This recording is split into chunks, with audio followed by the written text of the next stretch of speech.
This is going to be really cool. I've got Lauren Leone, our SVP of Healthcare Marketing with us.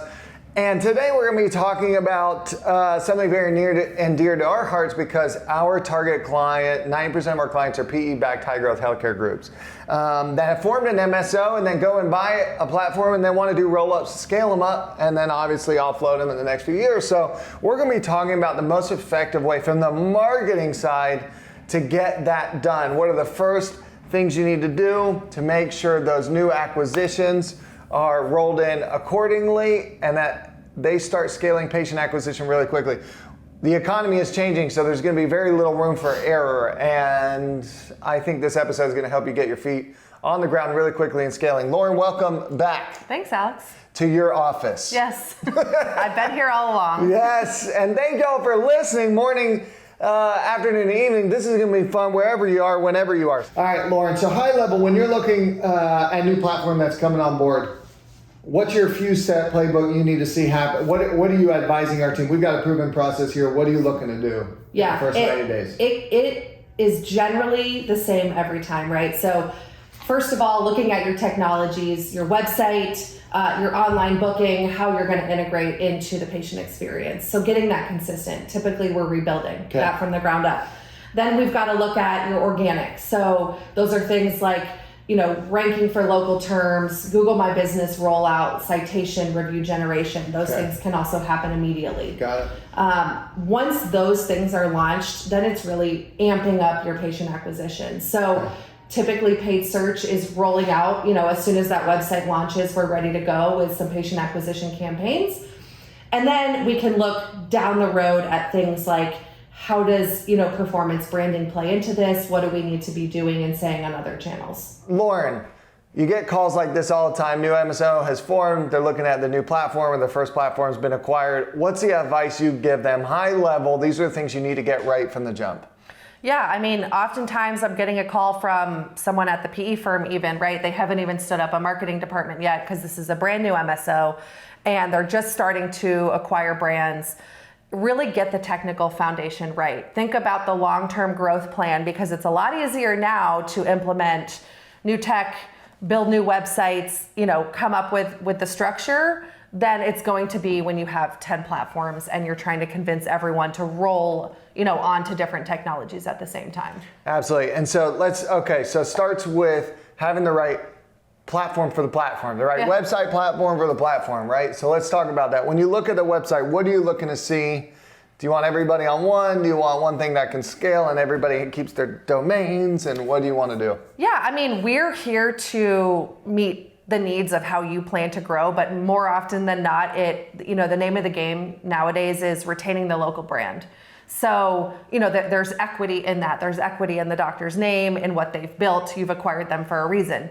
But keeping all of those disparate systems when you have 10 platforms 2 years from now, it's not going to be manageable. So we're looking at building a multi-site structure where every site, every brand can exist on the same general, website theme, have localized elements. You can still, have your logo, your brand colors, your content, but let's build a best practices website for whatever vertical you're in, ENTs, plastic surgeons, dermatologists, and then that makes the roll in of other brands a lot easier and smoother as they come on board. So Dr. Stevens gets to keep her website forever. DrStevens.com stays forever. It just looks more like the main platform's logo? Like, is it Dr. Stevens in partnership or powered by? Or totally up to the brand. We see a lot of co-branding, but we also see that not every patient responds well to,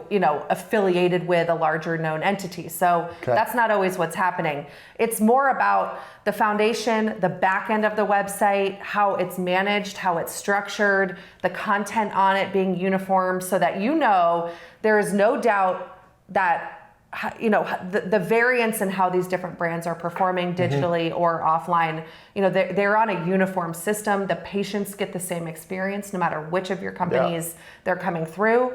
And you can ultimately centrally manage all of those entities without, having 20 different CMSs to log into. Yeah, one pushes out to all. It's not quite that not really. simple, but really what you should see is that the back end of the websites are all uniform. So if I need to go, let's take an orthopedic, MSO, right? We are entering, or we have a new service around like bunion surgery, just making this up.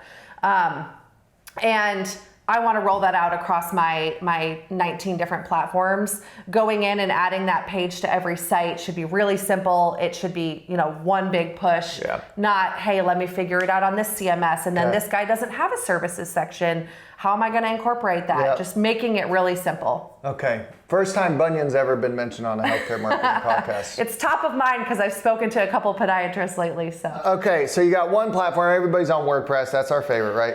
Yeah, we like WordPress. There's obviously options. People look at HubSpot or maybe Adobe. Those are a little bit more sophisticated. We're talking about, basic healthcare patient acquisition sites. You don't need anything crazy. No, simple, cheap, and it's fast, and it works well with Google.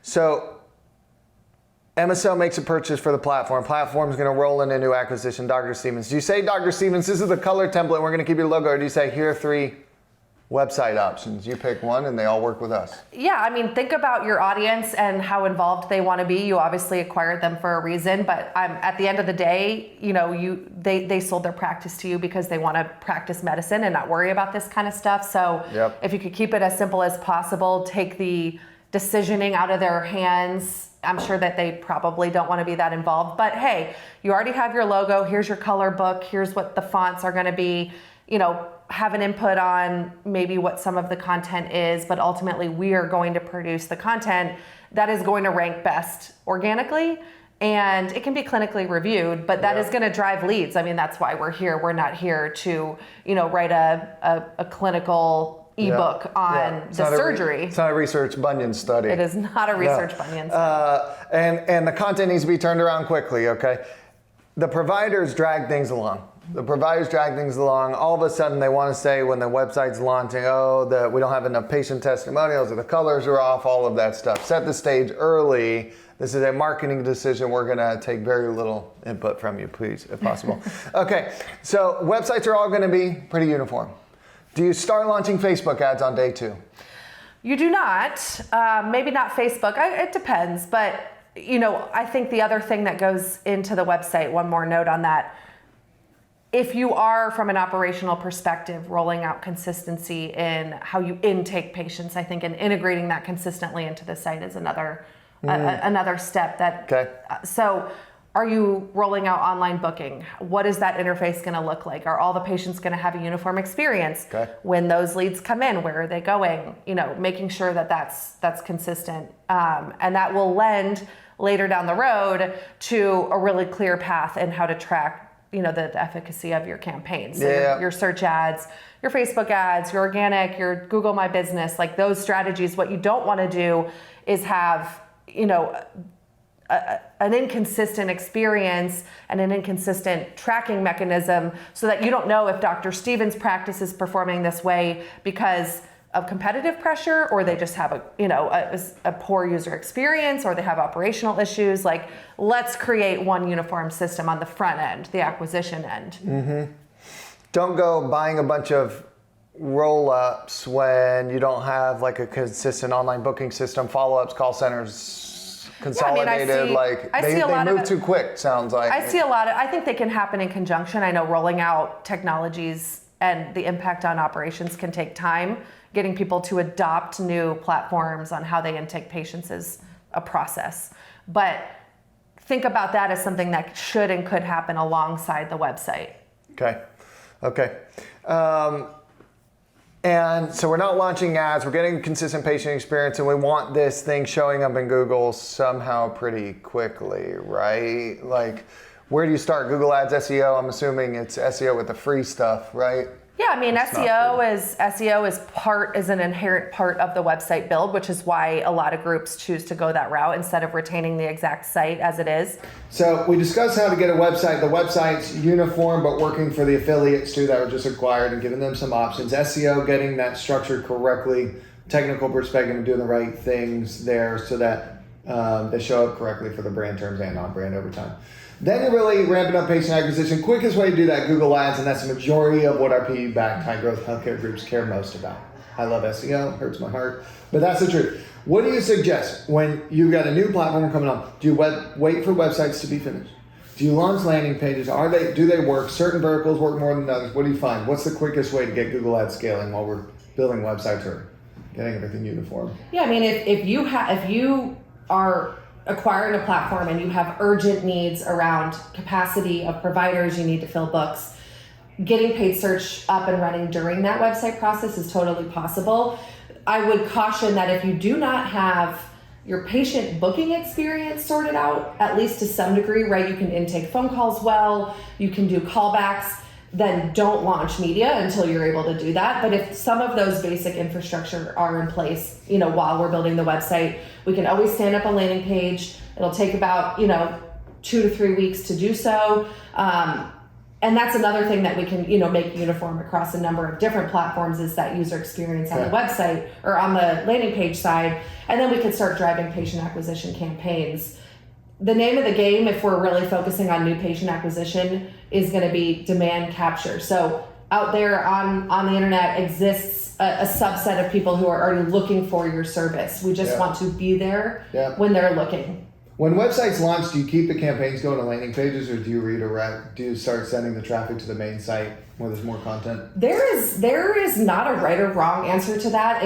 It performs differently in a higher consideration decision, looking for an orthopedic surgeon, for example, or selecting maybe a behavioral health provider. You really want to do your research. You may want access to some more content. If you are looking to book a dental appointment tomorrow for a tooth emergency, then you don't need that. You just need to know, when are you available? When can I get in?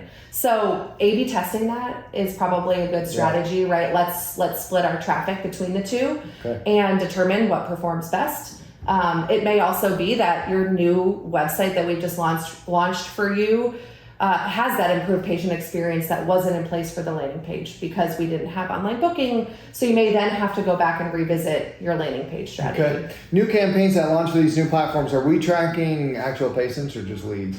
I mean, we would love to, but it's going to take time. And anyone who's implemented a CRM or, changed EHRs knows that does not happen overnight. So I typically like to say, let's crawl, walk, run. So crawling would be things like, let's implement a dynamic call tracking partner and understand, is the phone ringing?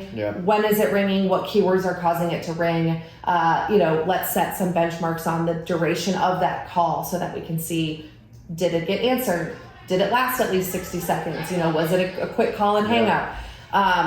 If you do have online booking, then we're getting things like, at a bare minimum, the click into the booking experience. Depending on the booking experience that you have, we may be able to see what happens inside of it. So those are like basic benchmark 101s. Okay, all right. And we're getting to a cost per lead within 90 days. Cost per new patient opportunity, we like to call it, right? So CPNP. CPNP. Is that what we're doing? Okay. Yep. I mean, we know the name of the game is ultimately the CAC, right? So the cost per acquired customer.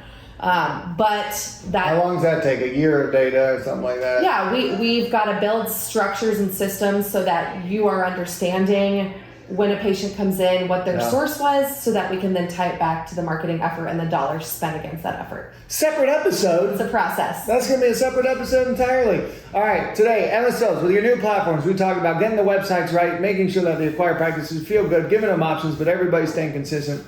SEO is scaled, done correctly with technical and the right content on site, and then launching Google Ads, landing pages, etc., and tracking them correctly. To get your platform up and running, please don't come to us with 5 acquisitions in the first 30 days that all have on different websites and stuff like that. It's going to take longer. Lauren, thanks for joining us on Ignite. I hope y'all enjoyed your episode. Now go back to the babies.